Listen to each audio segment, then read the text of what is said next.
Senhoras e senhores, eu tenho o grande prazer de receber aqui comigo ele que foi, não sei se você sabe disso, Matheus, o primeiro 8 minutos da história. Carlos Alberto de Nóbrega. Tudo bem? Pô, Saudade de você. Saudade, feliz demais que recebi tua mensagem. Eu tinha que te ligar, viu? Carlos Alberto, Matheus, mandou uma mensagem, falou, quero ir no mais que 8 minutos. Eu falei, mas Eu que liguei, é isso? falei, eu quero fazer, pô, me convida que eu quero ir. Mandou no sábado. Exatamente. no Falei, sábado, vamos na segunda. Na segunda. Pô, muito Porque bom. eu admiro muito a inteligência do homem. Eu acho que é uma das coisas mais importantes, além da dignidade, isso tudo, a inteligência.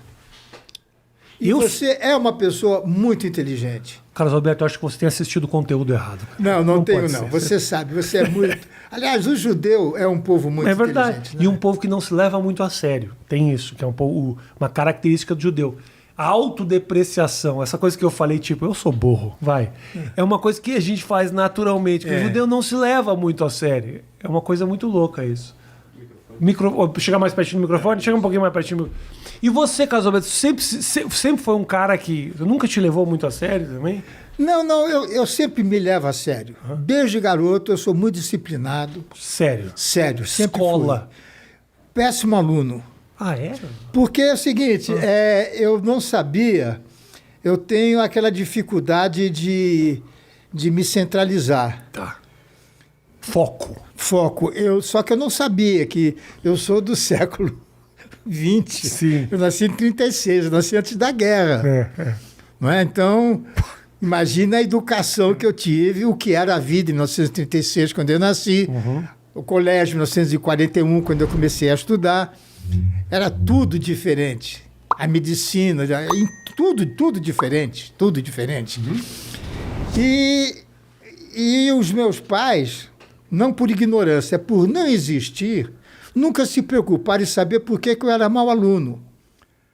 Porque eu só gostava de nadar. Tá. Eu nadei durante 3 anos só, mas com muita profundidade. Era minha paixão. Dedicado. Até hoje. Dedicado. E era dedicado. Sempre era o primeiro a chegar. Nunca fumei, nunca bebi. Sempre fiz muito exercício na época que eu tinha 16 anos de idade, 15 anos. E isso me ajudou muito. E vendo a disciplina do meu pai trabalhando. Como eu sou filho único, e a gente veio do Rio para São Paulo em 45, era, entre aspas, uma província. Sim.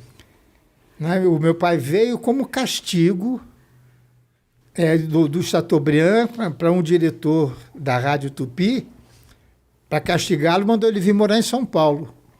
Ninguém queria vir para São Paulo. Não, era castigo. Vimos para o Marinho, Rio de Janeiro, 45. Brilhando, e o cara...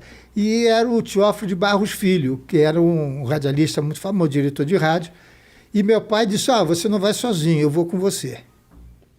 Mas não, eu não tenho, nem sei o que eu vou fazer, não, mas eu vou. E foi assim que meu pai veio. E eu vim de uma família onde eu tinha 16 primos, de idades mais ou menos perto assim da minha, uma família do meu avô muito unida, a gente se encontrava muito, todos os domingos, aquele português que juntava a família toda no domingo. De repente eu vim para São Paulo abandonado. Então era eu, meu pai e minha mãe. Não tinha amigo. As pessoas me gozavam, eu era gago, era pior ainda. Era gago. Mas gago de dar para notar na hora? Falar. Desse jeito? Depois eu conto como é que eu comecei a escrever. Mas era o gago que repete, faz o kkk ou é o que... Não, eu falava assim, mas ontem eu tive lá... Era assim? Era. Então, o gago quando canta, ele não gagueja. Então eu começava a falar... Cantando. Isso foi aprendendo. Porque a gagueira é uma insegurança, né? Você ainda tem essa gagueira hoje? Não, tá bom. É que eu tinha um peso enorme, que era ser filho do Manuel de Nóbrega. Sim. Antes dele ser famoso, ele era um homem poliglota, sempre foi o primeiro aluno da escola, muito inteligente, muita cultura, e eu era o burro. porque eu não tinha cultura, eu não tinha inteligência. Sim, sim. A inteligência eu sabia, que depois eu fiquei sabendo que eu tinha. Aham. Mas eu não tinha condições de enfrentar. Então a família da minha mãe me jogava muito isso na cara. Pô, seu pai é tão inteligente, você repete de ano. Eu não gostava de estudar. Eu não gostava. Eu queria alguma coisa minha, eu queria criar alguma coisa. Era chato a escola. E aquele universo do teu pai de alguma maneira te atraía? Mas demais. Ora, cara, eu ficava lá em Niterói, eu me lembro, ele tinha uma máquina assim de escrever, eu tinha 3, 4 anos, eu ficava olhando aquele aparelhinho, eu ficava deslumbrado com aquilo, falei, meu, do que é isso, né?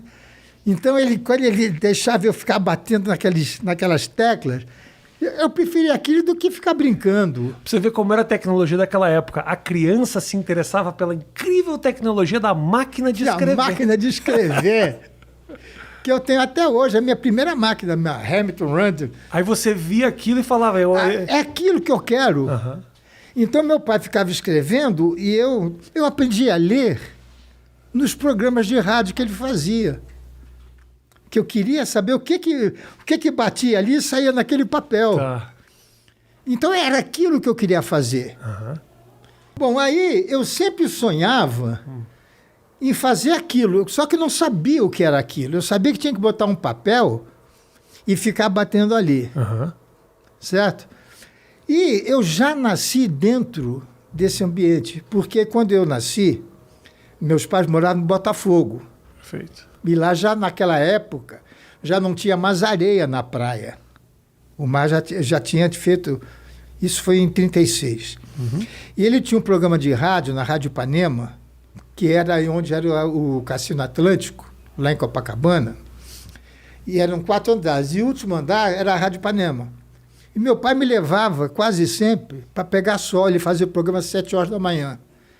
Eu ia com a babá e com ele, enquanto ele fazia o programa de rádio, eu ficava no sol. Então eu aprendi a engatinhar e a andar dentro do rádio. Uhum. Então, Rafa, é um negócio que está dentro de mim. Claro. E a minha luta foi que meu pai não sabia disso. Porque quando eu falei para ele que eu queria trabalhar em rádio, o mundo quase que acabou em cima de mim. Não era algo que ele queria? Não. Ele me jogou na cara, e olha que nós éramos amigos da beça, né? Ele disse, você é gago, como é que você vai trabalhar? Falei, eu vou ficar bom. E fiquei.